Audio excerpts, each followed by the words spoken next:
Problemą. Ar kada nors turėjote, jūsų manimų, puikią verslo idėją, bet vėliau supratote, kad niekam jos nereikia? Čia ir praverčia verslo modelio drobės skyrius – problema. Viskas prasideda nuo realios, neatidėliotinos problemos nustatymo. Nėra problemos – nėra verslo. Bet kas tiksliai daro problemą realią ar neatidėliotiną? Panagrinėkime. Pirmas. Nustatykite pagrindinę problemą. Pirmiausia, būkite konkretūs.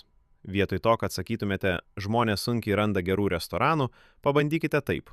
Jauni profesionalai didmiesčiuose negali lengvai rasti kokybiškų, nebrangių restoranų, kurie atitiktų jų mitybos poreikius. Kuo aiškiau išdėsite problemą, tuo geresnis bus jūsų sprendimas. Antras. Pažinkite savo tikslinę auditoriją. Paklauskite savęs, kas susiduria su šia problema? Studentai, dirbantys tėvai, technologiškai išprususi tūkstantmečio karta?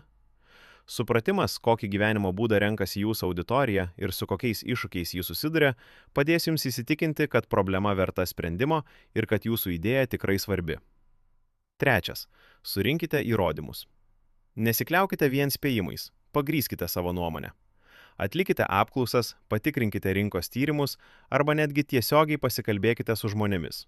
Naudokitės patikimais šaltiniais, pavyzdžiui, pramonės ataskaitomis ar vyriausybės duomenimis. Šis žingsnis parodys, kad tikrai yra poreikis spręsti problemą ir padės jums išsiskirti konkurencingoje rinkoje. Ketvirtas. Parodykite pasekmes. Paaiškinkite, kodėl ši problema yra svarbi, kaip ji veikia kasdienį gyvenimą ar verslo veiklas. Kuo didesnis poveikis, tuo didesnį skubumą žmonės pajus, o skubumas dažnai reiškia galimybę. Penktas. Įvertinkite skubumą ir rinkos paklausą. Galiausiai nuspręskite, ar ši problema reikalauja skubaus sprendimo, ar tai yra labiau ilgalaikis klausimas. Ar su šia problema susiduria pakankamai žmonių, kad būtų galima gauti pelno? Jei taip, tai jūs radote tvirtą pagrindą savo verslui. Atminkite, verslas be aiškiai apibrėžtos problemos yra tarsi dėlionė, kurioje trūksta vieno gabalėlio. Taigi, tiksliai nustatykite problemą, įrodykite, kad ji yra reali ir parodykite pasauliui, kodėl ją spręsti yra svarbu. Tai padėsite pamatus sėkmingam verslo modeliui.